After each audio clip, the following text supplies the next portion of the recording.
Produtores e engenheiros gostam de falar números e nomes e colocar densidade agora nas palavras para interpretar qualquer tipo de causa que eles estão apresentando, justamente para você achar que eles são melhores do que eles são. E na verdade o bom engenheiro e o bom produtor é aquele que explica com simplicidade e joga para a música, não joga para números. Eu não penso em áudio como a coisa mais tecnológica sofisticada, eu sou bacharel em áudio, né, em produção. Eu penso como um recurso para nós fazermos música. Estamos ao vivo.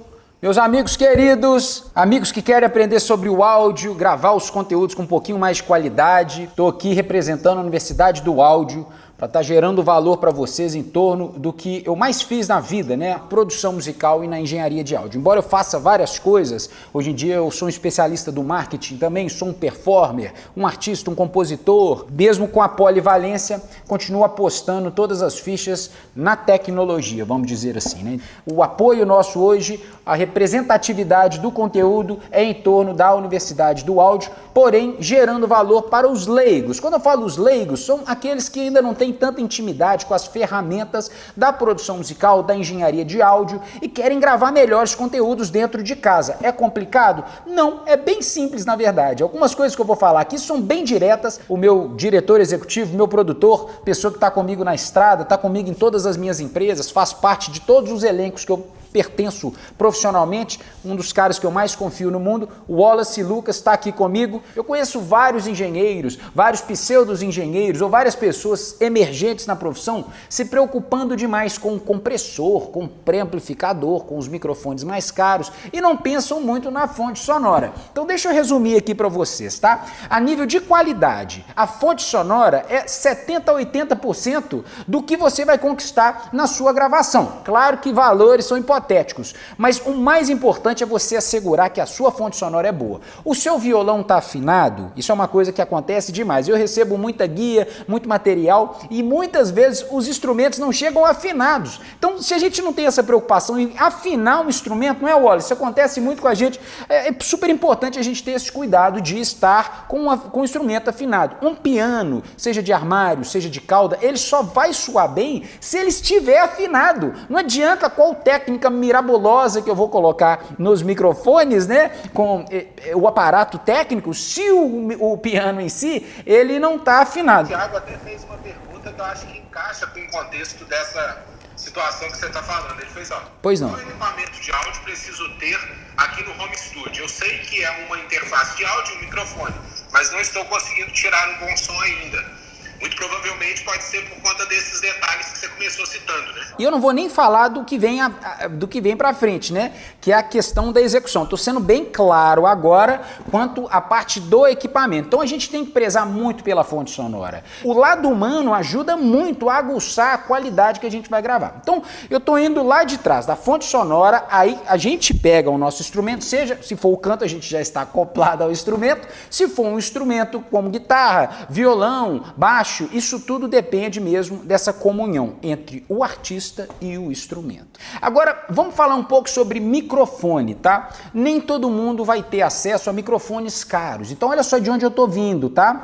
A gente está vindo da fonte sonora para o ser humano e aí eu vou dar uma pausa nesse microfone. Pelo seguinte, o que mais acontece? Igual eu tô num lugar aqui que reverbera um tanto, que é uma sala de vidro e tudo mais. Se eu tivesse que gravar nessa sala e eu não quisesse esse tanto de reverberação, eu ia criar algum tipo de cabaninha. Aquelas cabaninhas mesmo que a gente brincava quando criança, usando o edredom, né, o lençol, o cobertor, porque esse tipo de tecido, se você não tiver um lugar preparado, é o que a gente chama de frictional absorbers. Então, quando a gente tem os frictional absorbers, a gente consegue conter e o som fica mais seco. Mas César, eu gosto do som assim. Não, então tudo bem. Se você tiver tomado essa atitude artística, ótimo. Mas se você não tiver tomado essa atitude artística, pensa no seguinte, é importante eu ter flexibilidade no meu sinal, porque depois eu posso incorporar uma sala, posso incorporar um reverb maior, os meus efeitos e tudo mais. Então, o que eu queria instruir vocês neste primeiro estágio? Uma das coisas mais importantes é vocês entenderem que é um processo. Então, aprendam primeiro a gravar um sinal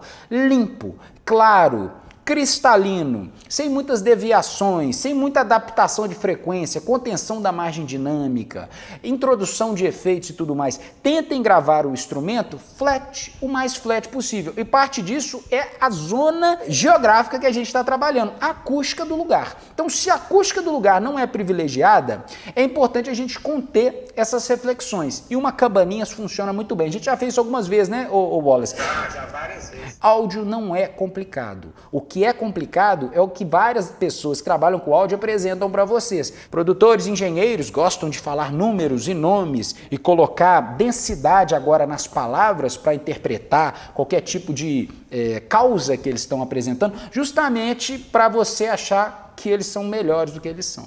E, na verdade, o bom engenheiro e o bom produtor é aquele que explica com simplicidade e joga para a música, não joga para números. Vamos lá, certo? Então a gente pode concluir que, na realidade, como seria o primeiro passo aí, a fonte sonora e o músico, não adianta nada a gente ter super microfone, se essa primeira etapa, então, ela está desleixada. Não é todo mundo que dispõe de $3.000, ainda mais o dólar 6 para 1, né? Para comprar um microfone sensacional, um U87, por aí vai, né? Um TLM 170 da Neumann.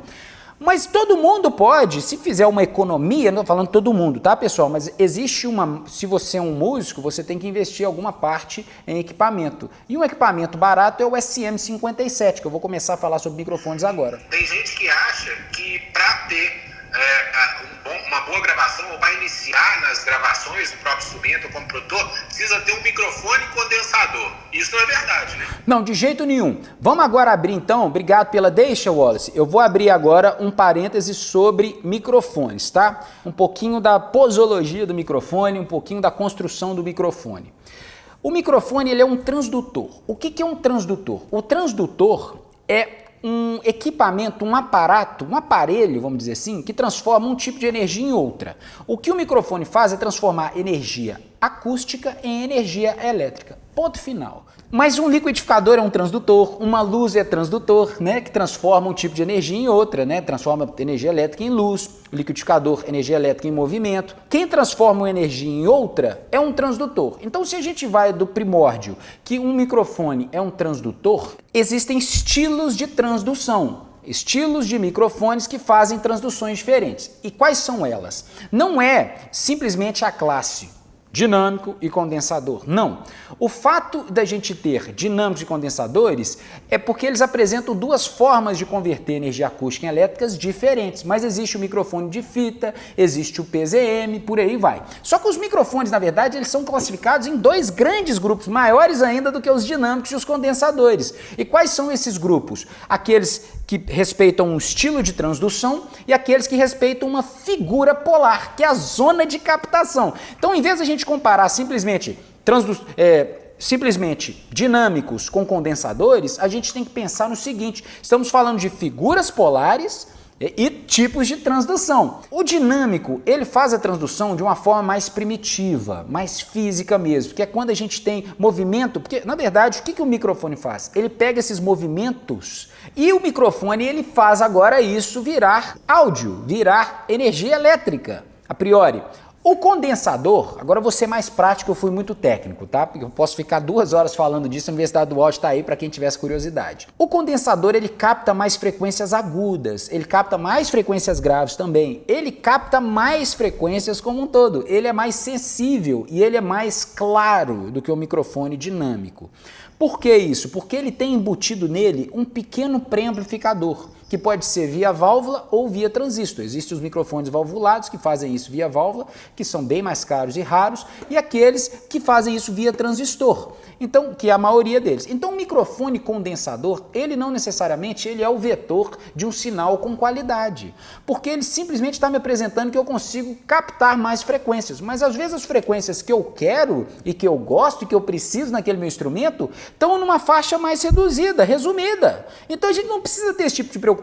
Além dos condensadores serem muito mais sensíveis. Microfones condensadores são muito sensíveis. Hoje em dia a tecnologia evoluiu, eles aguentam até 130 decibéis decibel, 140 decibel, mas como um todo eles não aguentam tanta pressão. Se você coloca ele num bumbo, numa caixa de bateria, pode chegar a distorcer. Já os microfones dinâmicos, que também tem um nome curioso, né, Wallace, que são microfones duros, ou também clássicos, moving coil, que já é um termo, né, que são bombinas que se movimentam, já é um nome mais formal. Esses microfones, eles são pau para qualquer obra, eles aguentam o tranco mesmo. Existem microfones e microfones. Existem condensadores que são sensacionais e não são tão bons. E existem também microfones dinâmicos que são incríveis e outros que não são tão bons. Então, arte é um negócio difícil de julgar, porque por mais que arte, quando eu falo arte, inclusive da parte técnica, porque pensem comigo, eu posso inclusive ter um sinal completamente flat, que a gente fala, né? Que muita gente se vangloria, pô, o meu sinal é flat porque não tem adaptações, eu capto todas as frequências, esse microfone aqui ele é perfeito em todas as regiões,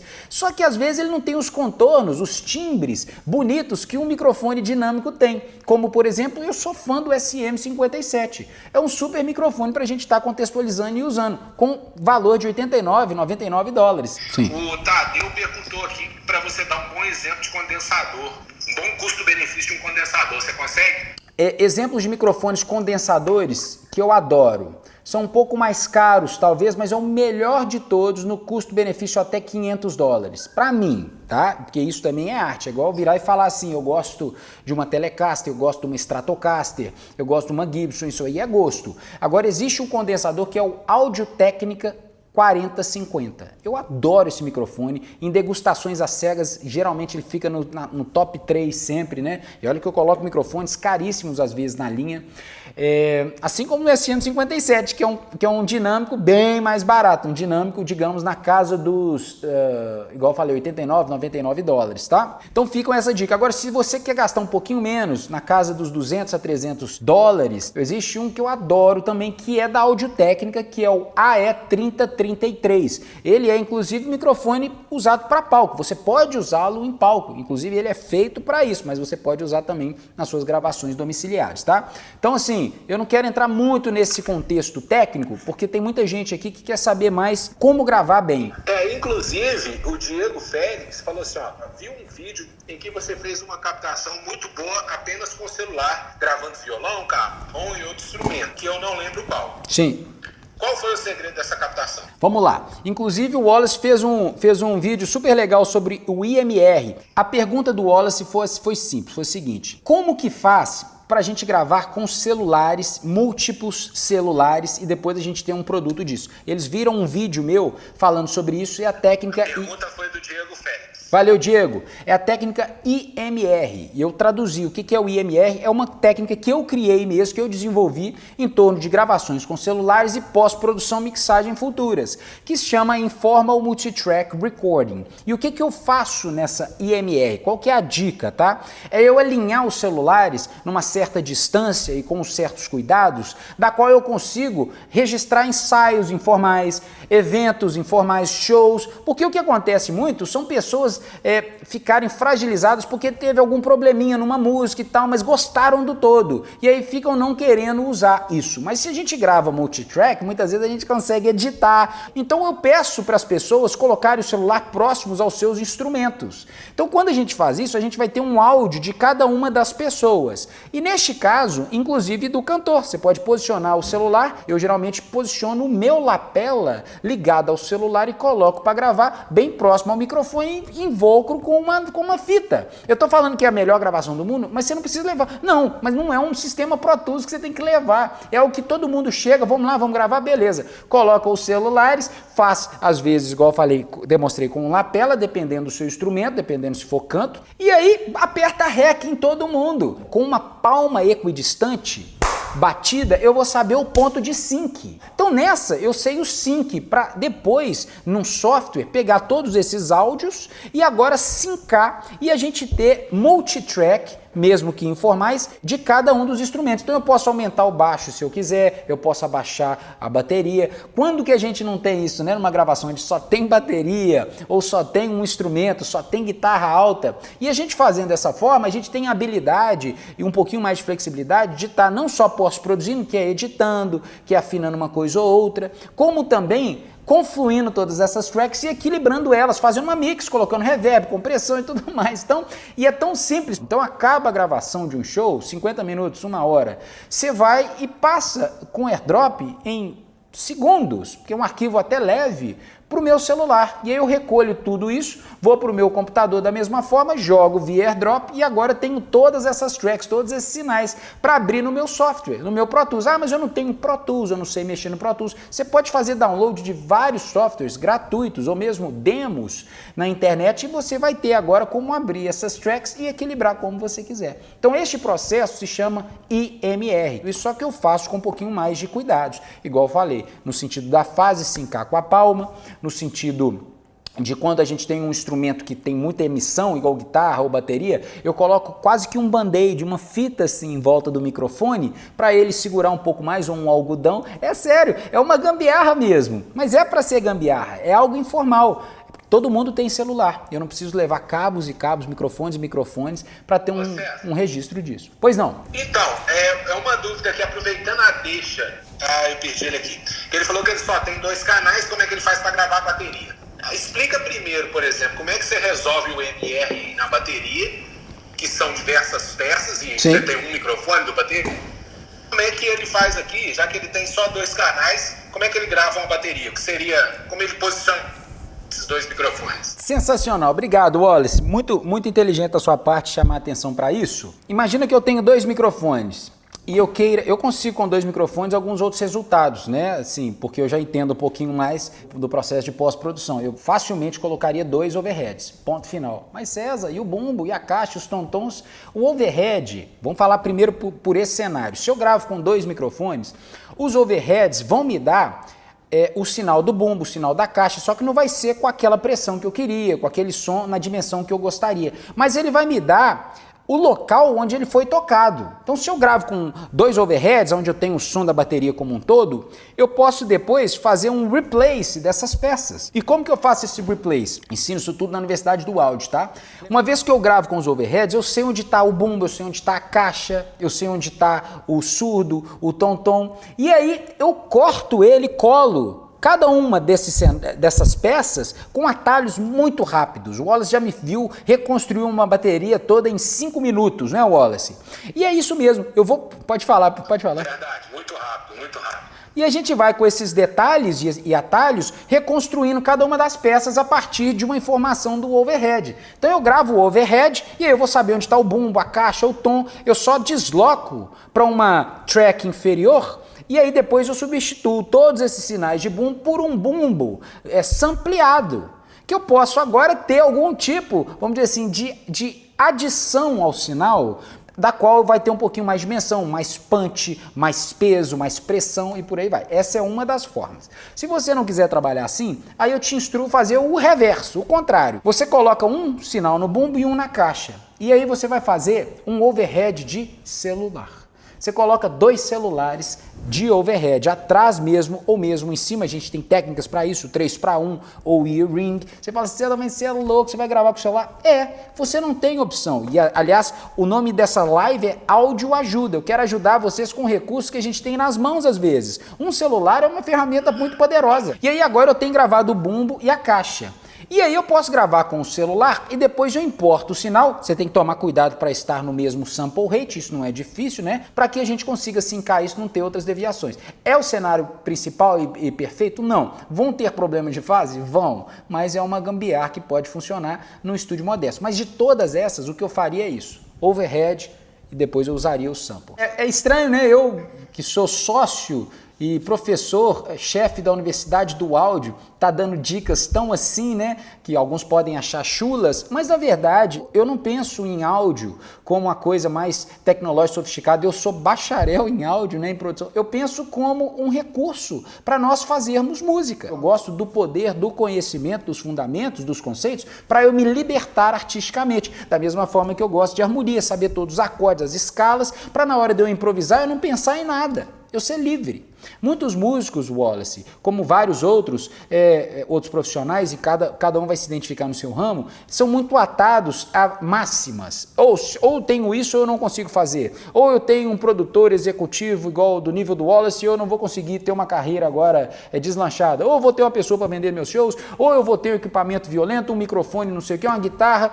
E assim, eu fico pensando, não é isso. Não é isso que a gente tem que estar atrás. A gente tem que estar atrás do conhecimento. Uma vez que você detém do conhecimento, você se liberta. Então, eu posso falar sim de gravação com celular, de chegar e fazer upload, somar no meu software, ter problema de fase, e daí? É um recurso. Eu gosto de música. Eu não estou muito aí para equipamento, não. Outro dia eu vi um cara fez um post aí, falando que nesse aqui é som de verdade, só é som de verdade se for assim, o resto é Nutella, não sei. Eu fiquei pensando assim, poxa, e onde que está a música nisso, né? Músico, pensa em música. Qual a ferramenta que eu tenho? Não sei, é o que eu tiver. Então você vai fazer arte com isso. Igual Milton Nascimento, compôs as obras mais lindas do mundo com um violãozinho toscaço. Compôs Ponta de Areia, Travessia, um tanto de coisa em instrumentos rudimentares. Então eu fico pensando, a gente tem que ser um pouquinho menos linkado. É uma dica que eu dou, já que a gente não está numa live necessariamente para profissionais do áudio, eu recomendo vocês se distanciarem às máximas que vários profissionais do ramo os propõem. A gente não precisa ter máximas, ou é valvulado, ou é isso é que é som de verdade. Então, você pode ter, né, coisas que você endorse e você gosta. Igual eu lembro a primeira vez que eu toquei numa guitarra Fender, eu falei, poxa, que som legal. Eu tinha aqui meus 15 anos de idade, eu tinha uma outra guitarra bem fuleira, entendi a diferença, somou para mim como banco de dados, mas nem por isso eu deixei de fazer arte com a guitarra velha que eu tinha. Então, a gente faz arte com o que a gente tem. Inclusive, César, você defendeu aí o SM57, tá? A galera ficou bem afoita aqui em saber do SM57. E o Jonathan Guedes perguntou, o SM57 pode ser usado para captar diversas coisas? Ou é específico para algum tipo de instrumento ou voz? Sensacional, obrigado, Wallace. É o seguinte, o SM57 eu vou colocar dessa forma, tá? Se alguém virasse para mim e falasse, César, você só pode ter um tipo de microfone no seu estúdio, mas você pode ter 2.000 microfones deste modelo. Você pode escolher qualquer microfone no mundo. Eu escolheria o SM57. Então, assim, eu deixaria de escolher 2.000 Neumanns U87 ou, sei lá, o RE20, eu escolheria o U47, por aí vai. Eu escolheria 2.000 SM57 pela versatilidade, pela durabilidade, pela conveniência, pelo shape, pela característica sônica. Deixa eu contar uma coisa para vocês. Eu acredito, de verdade, que o SM57, e olha que eu não recebo nada da Shure, estava até precisando receber, hein? As curvas da resposta de frequência da captação do SM57, elas são muito prazerosas e elas são muito compensativas e qualitativamente dizendo, respectivas à nossa audição. Elas combinam com a forma com que a gente escuta, ela deixa um boost, ela pronuncia mais, uma mordida ali por volta dos seus 4, 5K que ajuda a inteligibilidade, né? Que é você entender bem o que o cara está cantando, o que o instrumento está fazendo. Ele não tem muito grave, abaixo de 80 Hz quase não existe. Então, se a gente estiver trabalhando no sub, ele não vai ser o melhor das opções, mas você coloca ele num bumbo, dá certo também, sabe? A gente estimula uma outra frequência ali para transparecer um pouquinho mais de peso, não necessariamente o sub extremo, mas a gente consegue burlar isso, inclusive criando via sub-oitavas e tudo mais, tem vários truques para isso. Mas é um microfone que ele atende muito bem às nossas curvas auditivas. Então, por isso que eu acho que as pessoas poderiam estar menos linkadas a equipamentos high level e mais linkadas ao que realmente funciona. E eu vim cá justamente na live Áudio Ajuda para ajudar vocês. Olha, já falando de tantas coisas, né? No microfone a gente parou ali. E tá bom, vamos parar ali que seja. Pois não, Wallace?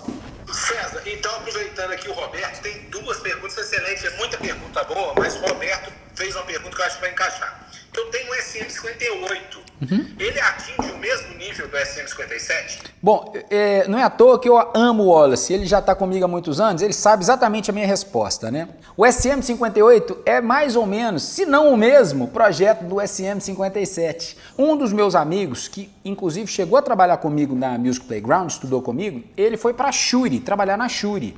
E lá eles falaram, eles viram os projetos, que a diferença máxima entre o 57 e o 58, claro que pessoas mais técnicas, né, especialistas em eletrônica falam, não, ele é um pouquinho diferente nisso, mas vamos dizer assim, a construção é a mesma. O que muda é que o SM58 tem aquele globo, né, que é o pop filter que vem no microfone. Se você tira, desenrosca aquele globo, você tem um SM57 ali. O seu SM58 vira o SM57. Porque o SM57, inclusive, pessoal, quem vai cantar nele tem que tomar um certo cuidado, que ele não tem um pop filter, que é aquela coisa que dá o quando a gente sopra no microfone, dá aquele barulho, bate um vento, né? O que é isso, inclusive? São movimentos de moléculas de ar que o microfone não consegue interpretar, ele não consegue captar e definir qual que seriam as senoides. Então, ele transforma este movimento de ar nesse tipo de som que a gente escuta, que é o pop. Por isso que a gente tem um globo, para evitar esse pop. Só que o 57, se você faz um pop filter para ele, inclusive, quem não tem verba para comprar um pop filter, você pode literalmente pegar um arame e pegar essas meia calças, né, femininas e colocar nesse arame e agora você tem um pop filter, que é inclusive muito melhor você gravar com o seu 58 profissionalmente. Olha, outra dica, áudio ajuda, hein? Hoje eu tô gambiarra pra caramba. É você tirar o pop filter e você criar esse tipo de pop filter que é muito melhor do que o globo, porque o globo ele acaba dando uma deturpada ali de frequências, justamente que é para a pessoa cantar mais próximo e você ter o máximo do efeito proximidade, ou pelo menos você ter essa opção. César, então vamos lá. Sobre pop filter, Rafa Maisé, nosso grande companheiro que está aí na live, fez um vídeo ensinando a fazer um pop filter com marmita. Ah, é? É. Que legal. Rafael, para mim, é o maior engenheiro de PA, sonorização do Brasil. Então, quem quiser conhecê-lo, Rafa Maisé. Só buscar ele nas redes, ele vai estar lá, vocês vão ter boas dicas com ele. Ele é fera. Show de bola. Então agora, César, acho que eu vou mudar um pouco aqui a nossa linha. O nosso amigo Tadeu, ele está perguntando como fazer vídeos com qualidade de voz e violão. Sim. E aí, também indo para a parte do vídeo, o Júlio Silva falou assim, então você grava os áudios dos instrumentos no celular e filma depois e junta tudo? Então vamos falar um pouco de vídeo então agora, levando em consideração tudo isso que a galera perguntou aí. Você acha o vídeo importante hoje em dia, César? É super importante, tudo é importante, mas o mais importante é não deixar de produzir. E por que eu falo da técnica EMR, gravação de celular e seja como for? Porque, gente, a gente tem uma máquina hoje em dia, esse cara aqui, ó, o celular, da qual eu estou me comunicando com o Wallacezinho, que é muito poderosa. O presidente Donald Reagan, na época dos Estados Unidos, que liderava o mundo, tinha nos seus supercomputadores muito menos recursos do que a gente tem hoje em dia no nosso celular. Não precisava nem ir tão longe igual eu fui. Então, as pessoas menosprezam as ferramentas que temos em mãos por conta de equipamento. E a gente não pode fazer isso, cara. A gente já tem com o celular muito recurso. E a gente pode estar em qualquer lugar e ligar e gravar. Só que às vezes a gente grava no celular e por causa do vídeo, a gente não pode posicionar o áudio onde a gente quer. Por isso a técnica IMR, porque a gente coloca o áudio do celular gravando os instrumentos isolados e aí depois eu tenho um segundo, terceiro, quarto celular fazendo imagens. E aí basta eu fazer agora a compilação dessas imagens e eu tenho um videoclipe. Então é importante, imagem mas eu aprendi um negócio com um cara muito craque de vídeo que uma vez me falou assim, César, sabe qual que é a coisa mais importante no vídeo? E aí eu perguntei, qual ele? O áudio. Se você tem um áudio mal gravado e um vídeo sensacional, mas pode ser tão degenerativo ou pior para o seu conteúdo do que você ter um bom áudio e uma imagem não tão profissa. Então é super importante a gente ter tudo bom, né? Mas o áudio, se a gente tem uma forma de melhorá-lo, trazê-lo à tona com mais qualidade, com mais crocância, com mais intensidade, né? Vivacidade, ele ajuda muito a compor um vídeo que às vezes não tem tanta qualidade. Ok, César, olha só, a gente falou aí sobre o linguajar que o produtor trata o músico, ele fala de números, ele tenta confundir às vezes, e aí um camarada aqui que você conhece muito bem, chamado Giovanni Fink, Ele perguntou o seguinte: qual tipo de sugestão você daria na hora de um artista escolher um produtor musical para produzir a sua obra? Fink, obrigado pela pergunta. Na verdade, afinidade. Afinidade em todos os sentidos. É afinidade pelos trabalhos do produtor, afinidade pela linguagem do produtor, pela conduta do produtor, pelo carinho que ele detém a você, pelos trabalhos, é afinidade. Então, a escolha de um produtor, ele deve estar baseado em afinidade. Não é só aquele cara que produziu grandes discos, mas é um mala sem alça no estúdio. Tem gente que joga para esse jogo. Eu não. Eu jogo pro jogo da felicidade, da alegria, porque eu acho que o astral dentro do estúdio, ele sobrepõe qualquer tipo de recurso técnico. Se você é um cara que deposita a sua performance com amor, com paixão, com intensidade, isso é muito mais importante do que qual tipo de microfone você está usando, né? Claro que às vezes existem embates e a gente tem que estar mesmo sempre dialogando com os produtores, se você é um artista, com os técnicos, engenheiros, a gente tem que estar entrando e às vezes vão ocorrer discórdia. Mas se você é um cara que está constantemente lidando num cenário onde você não está confortável, só em prol de um benefício no final, você pode ter certeza que você poderia estar tendo melhores benefícios com um profissional que te acolhesse melhor. A escolha do seu produtor deve ser baseada em afinidade. E essa afinidade vai desde o comportamento humano, da conduta do humano com a conduta do sinal, a conduta do fonograma até o final. Show de bola, César. Então agora, emendando aqui o Tom Santiago, ele falou assim: eu tenho apenas, olha o que ele disse, tenho apenas um Beta 58. Eu preciso de um microfone condensador para gravar voz e violão? Não, você não precisa, mas também não quer dizer que você pode ser beneficiado por isso, né? Eu já estou falando sobre gravação com celular para ajudar vocês. Lembra que a gente está falando sobre gravação caseira, tá? Se você quiser gravar profissionalmente, eu não vou desmerecer, digamos, o Estúdio Sonastério que eu trabalho, que eu gravo, que eu faço as aulas lá. Meu Deus, é um parque de diversão. Não tem nada mais legal do que você ter acervo a essas informações, esses aparatos. Agora, nem sempre eu vou ter a condição de estar num cenário desse. Se você tem um SM57, um 58, igual eu falei, e você não tem capital, verba para um novo microfone, você pode fazer muita coisa com esse material, sim. Você pode fazer muita coisa com esse equipamento, com uma placa de 2 canais e fazendo seus overdubs. Agora, se eu posso escolher um bom, digamos, um microfone condensador que eu adoro para gravar violão, que é o KM184 da Neumann, poxa, é claro que vai mudar o nível, sim. Eu vou ter um sinal um pouquinho mais de clareza no violão, mas não necessariamente na voz, porque a voz ela já não tem as extremas altas e cintilantes de um violão de aço, por exemplo, né? Depende da voz, mas como um todo a voz, ela com 57 talvez seria menos, não vou falar prejudicada porque eu gosto do som, né? Mas o 57 poderia prejudicar muito mais um violão do que a voz. Boa demais, Cezão. O Diego aqui fez uma pergunta muito boa. Qual conselho você daria, além de se inscrever na Universidade do Áudio, que é uma boa, para quem quer seguir carreira como produtor musical? Bom, excelente pergunta, né? E agora ela pode ficar um pouco desatualizada, porque a gente está num momento um pouco mais complexo. Então eu vou falar genérico, porque tudo vai voltar ao normal, a gente espera logo, mas depois eu posso dar o meu palpite porque a gente está vivendo agora. Para a pessoa ser um bom produtor musical, primeiro ele tem que ter conhecimento de estilos, ou mesmo se aprofundar num estilo e ser um especialista. Isso aí depende de como você quer conduzir a sua carreira. Mas no Brasil, convenhamos, pessoal, a gente tem que meio rebolar nos 30, né? A gente tem que jogar nas 11 posições. O que eu recomendo? Escutar muita música, muito. E escutar não só levianamente, quando a gente coloca e se diverte, está no churrasco, não. É escutar com muita atenção, seja os seus headphones, os seus monitores, escuta e tenta degustar aquilo, sabe? Igual quando a gente degusta uma comida, quando a gente degusta um vinho, a gente tenta entender, olha só, eu estou sentindo aqui mais pronúncia no grave, qual é esse grave? É 120, é 80 Hz? E por aí vai. Então é a gente escutar bastante música, a gente está bem relacionado com os contextos agora dos estilos, do que tem acontecido no mercado. Além disso, a gente tem uma dose cavalar de bom senso e principalmente apreço pelo ser humano, porque quando a gente entra na posição de produtor musical, a gente tem que entender que a gente é um garçom da música, os produtores e os engenheiros, a gente está servindo a música, a gente tem um papel muito importante, sabe? Pensa no seguinte, a posição de produtor de engenheiro de áudio é como se fosse dos copistas há anos atrás, na época do Mozart, de Beethoven,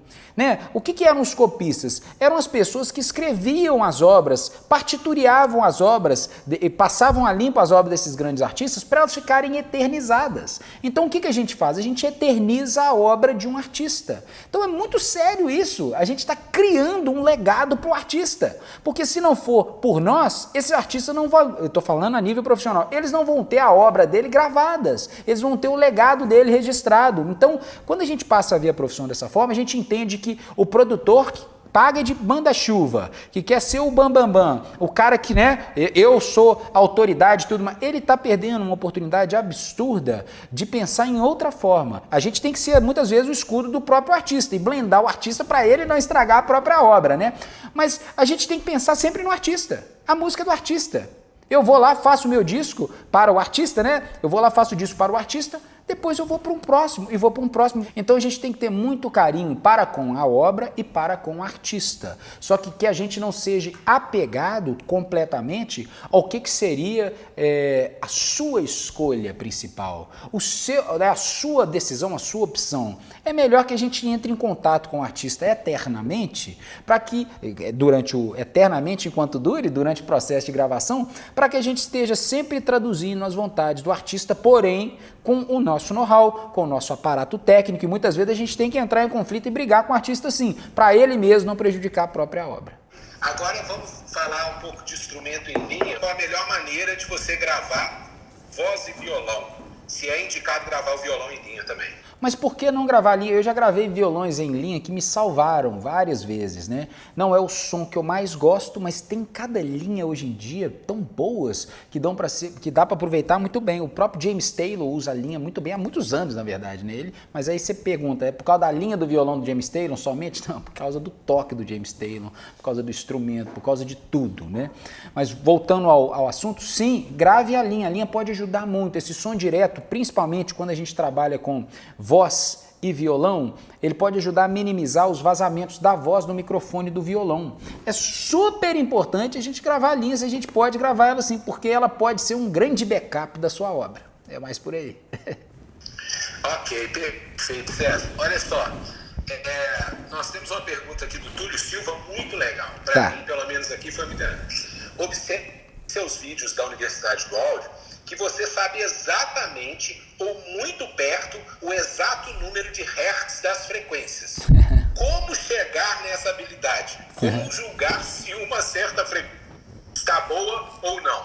Eu sempre tive um ouvido muito bom, desde sempre, desde poucos anos de idade. Eu lembro de estar já com 6 anos de idade tocando o hino nacional de ouvido. Então eu tenho um ouvido que é privilegiado, sim. Então isso não quer dizer que por causa disso que eu faço grandes trabalhos. Então é uma ferramenta. Quer dizer que é uma característica, igual tem pessoas que são muito bonitas, tem pessoas que são muito não sei o quê. Então eu vou te falar a verdade, existe forma da gente estudar e praticar isso. Só que eu levei menos tempo praticando isso. Já com poucos anos de experiência, eu já sabia tudo de frequência, taxa de compressão, eu já tinha um ouvido privilegiado para isso. Então eu consegui desenvolver o meu trabalho com mais destreza, inclusive para exorcizar e aprender que não tem importância passar do ponto em 300, 400 em algumas tracks, não tem importância passar do ponto nas altas ou nas baixas, não, muitas vezes, sabe? É importante a gente também não ter esse apego, assim, tem que ser, né, a coisa mais perfeita. Não, às vezes o estragado é que é o bom, muitas vezes mesmo. Mas, bom, como é que você chega nesse resultado? Praticando, tá? Igual eu falei, por mais privilegiado que eu tenha nascido, com o meu ouvido, no caso, igual eu falei, tem gente que é bonita pra caramba no meu mercado, tem cabelo, eu não tenho cabelo, eu tive que praticar muito ele, muito mesmo. E eu recomendo vocês praticarem em escala tudo que é orgânico. Quando eu falo orgânico, é tudo que você não depende de máquina para executar, como o seu ouvido, os seus conhecimentos, você entender das coisas para você não ter que ficar dependendo de equipamento, você se libertar de equipamento também, se você está acostumado a um enredo profissional, você poder ir para um outro e não ter isso como um calcanhar de Aquiles, que vários profissionais têm, saem da sua zona de conforto e não sabem o que fazer. Não. Eu acho que é importante a gente trabalhar a gente, mais do que as coisas. Então eu sou mais trabalhar o ser humano e menos as coisas. Perfeito, Cezão. Olha só, uma outra pergunta aqui agora da Lívia Campos. Ela perguntou aqui, existe existe uma explicação inicial para os primeiros passos da mixagem, na masterização de um áudio? Sou bem leiga no assunto, gravei uma música e estou perdida para as próximas fases.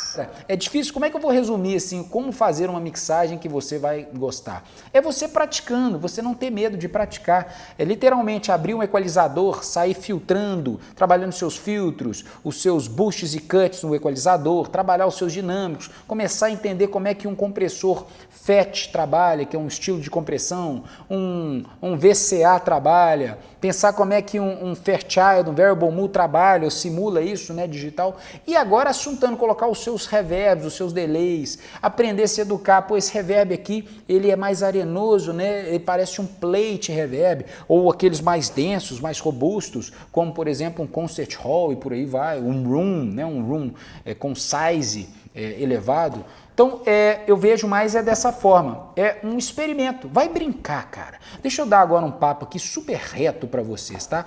Vamos brincar de música mais e vamos ter menos cobrança com a obra que a gente entrega.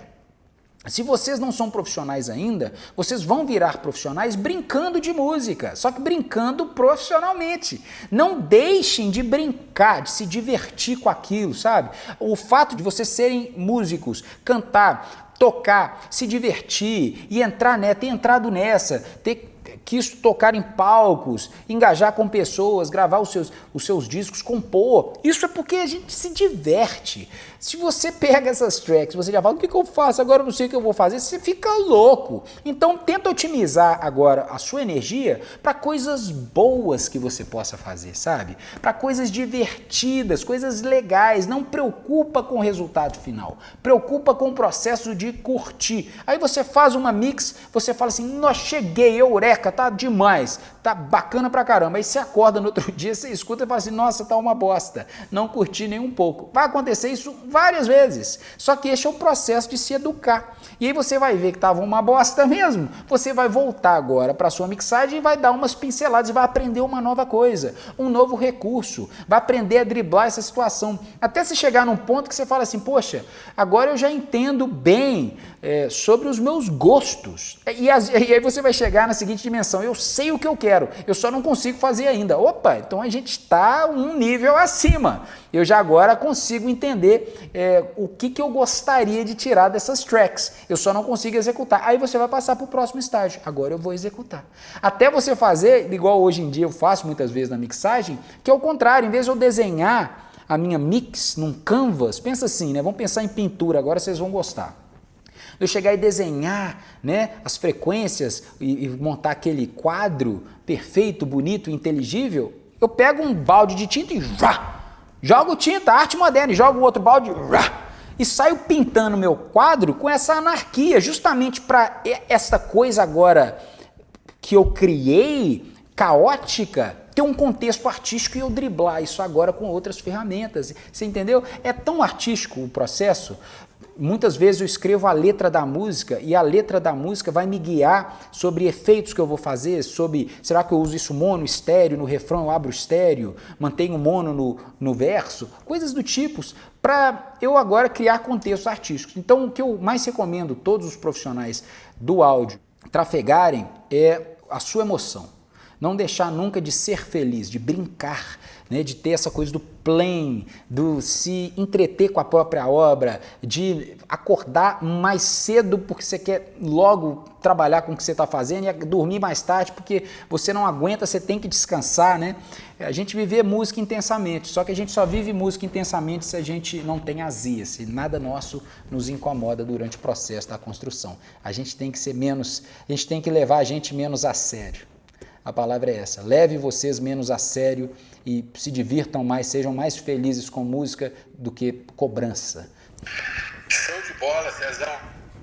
A gente já está caminhando para o fim da nossa live, peço desculpa ao pessoal que não deu para a gente colocar as perguntas aí, mas tem uma pergunta muito interessante aqui do Tadeu também.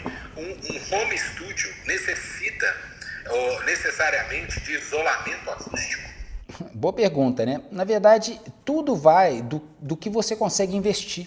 Se você não consegue investir num isolamento acústico perfeito como você queria, então você vai ter que viver com isso. Não é que necessita. E tudo depende. Tem home studios que geograficamente já são mais privilegiados. Não só os móveis disponíveis, como a vizinhança também. É uma vizinhança mais calma, né, mais tranquila.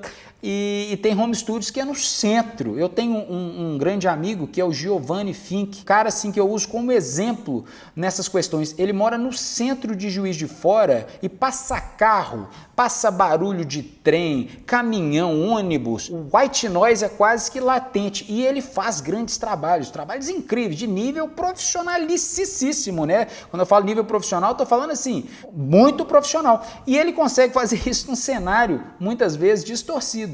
Depende do seu home studio. Se você pode investir num isolamento ou numa melhora geográfica dele, né, com atenuadores de frequência em alguns lugares, né, buffers em outros lugares e por aí vai. Se você consegue difusores, é legal, claro que é legal, porque a gente vai ter mais controle agora, não só do que a gente está ouvindo, como do que a gente está gravando, tá bom? Então, sim, recomendo se você tem a condição e se você precisa, mas não necessariamente é o vetor que vai julgar o resultado final da sua obra. É uma ferramenta a mais que pode te privilegiar quanto ao resultado final. Ok, César, olha, muitas perguntas. Eu iria aqui para a nossa pergunta final. O que você consideraria, juntando várias perguntas aqui do pessoal, o melhor investimento inicial? A primeira coisa que eu vou comprar. Eu quero gravar, gravar o meu instrumento, eu sou músico, eu quero investir na produção. O que eu vou comprar primeiro? Perfeito. Bom, então vamos lá. Primeira coisa, eu realmente aconselho vocês a investirem no conhecimento, para vocês aprenderem novos setores da tecnologia que vão agregar demais, ainda mais neste momento de isolamento. Quem detém da tecnologia, quem conhece tecnologia, desde o âmbito da gravação até o âmbito do marketing digital, quem sabe trabalhar com a tecnologia virtual ou mesmo a tecnologia digital como um todo, sai na frente. Então, se eu tivesse que investir em qualquer coisa, eu investiria em conhecimento. A Universidade do Áudio está aí, não é à toa. Você vai pagar R$ 39,90 por mês para ter acesso a 1 milhão de informações. Agora, quanto a equipamento, eu recomendo você investir num sistema de 2 canais, ao invés de investir num sistema de 32 canais, onde os 32 são modems. Invista em 2 bons canais. Se você não pode investir em 2 bons canais, invista em um bom canal. A maioria das placas vem, essas mais simples, né? Acho que o mais simples de todos que você consegue são 2 canais. Então, na questão da gravação, você vai ter 2 canais, onde já é embutido o pré-amplificador, já tem lá o conversor também e o seu software que vai acompanhar essa placa de som. Sobre o microfone, vamos comprar um microfone que caiba no meu orçamento, já dei a dica do 57, é um excelente microfone. Vamos comprar um bom condutor, que é um bom cabo, uma coisa que não pode economizar é em cabo. Não compre em cabo vagabundo, porque a gente não tem controle sobre isso. O sinal já vai vir ruim para você, então compre um bom cabo, não precisa ser um monster cable violento, mas de repente um cabo um pouquinho melhor, um rosa, eu não sei, tem várias marcas aí, não quero fazer propaganda, mas um cabo decente, que vai conduzir o seu sinal com prudência. E aí a gente vai ter agora um bom sistema de monitoração. Se eu não estou escutando as coisas conforme elas são, eu vou estar escutando as coisas com distorção. Eu vou estar escutando com muito mais grave do que realmente tem, muito mais agudo, carência de médio, sobreposição de frequências, estacionárias, tudo. Eu vou estar escutando as coisas difusas. Então, como é que eu vou pintar meu quadro se eu não estou enxergando o canvas que eu estou pintando? Então, é importante ter um bom sistema de monitoração. Se você não tem como comprar um bom sistema de monitoração, até você ter a condição de comprá-lo, usa um bom headphone. Pode ser mais barato e mais viável. Audio-Técnica, mais uma vez, uma empresa para mim que se tem uma empresa que nunca me deu R$1, mas eu tenho que falar, se tem uma empresa decente em produzir bons equipamentos é a Audio-Técnica. E o melhor que mesmo a linha mais simples deles é muito bom. Então fica a dica aí. Então é mais ou menos isso, é a gente ter a prudência de, em vez de investir em vários canais, a gente investir em poucos canais que vão resultar em grandes benefícios para a nossa produção. Ok, Cezão, só um equipamento que você não falou e tem aqui a pergunta do Túlio. Qual seria uma boa Direct Box? Eu gosto da Jensen, se for passiva, eu gosto da Whirlwind, se for ela, não sei se é exatamente assim que pronuncia, se for uma ativa, tem várias boas.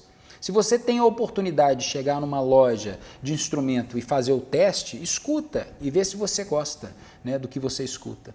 Mas essas são as duas opções, o Whirlwind e a... Não, na verdade, vamos lá, a Jensen e o Whirlwind são passivas, desculpa, é a Countryman que é ativa. A Countryman é uma sensacional, eu adoro. Obrigado, Wallace. Bom, primeiro, obrigado pelo trabalho sensacional, como sempre, Wallace. Pessoal, eu vou me despedir de vocês. Foi um prazer estar aqui falando de áudio, falando sobre música, falando sobre carreira, onde a gente conseguiu englobar neste discurso, falando sobre equipamento, falando sobre conceitos, fundamentos. Eu e a Universidade do Áudio agradeço vocês muito pela audiência, pelo fato de estarem fazendo perguntas pontuais interessantíssimas, numa live super legal, tá o QR Code da Universidade do Áudio. Quem se interessar e dar uma visita pelo nosso produto, conhecer o que a gente faz, é sensacional. É a primeira de ensino à distância do Brasil e a maior da América Latina em torno da produção musical e da engenharia de áudio. A gente cresce exponencialmente, o nosso ecossistema cresce, temos um serviço com os alunos super legal, encontros anuais, agora não sei como é que vai ser esse ano, mas ano passado tivemos um encontro anual sensacional, tem um suporte nosso também e é muito didático o nosso conteúdo, tá? Então, quem tiver vontade de aprender sobre produção, engenharia de áudio, mesmo sem saber nada, vai estar lá o passo a passo para você aprender, e quem quiser desenvolver isso em nível alto, também vai estar lá conteúdos onde a gente consegue desenvolver com excelência coisas mais avançadas também. Eu sou o César Santos, eu quero mandar um beijo para todos vocês, agradecer a todos vocês por essa live, agradecer ao Wallace mais uma vez, que eu falei que é o meu braço direito em tudo que eu faço, à equipe Sonastério, à equipe Universidade do Áudio, todos nós queremos mudar o cenário fonográfico com vocês. Vamos em frente.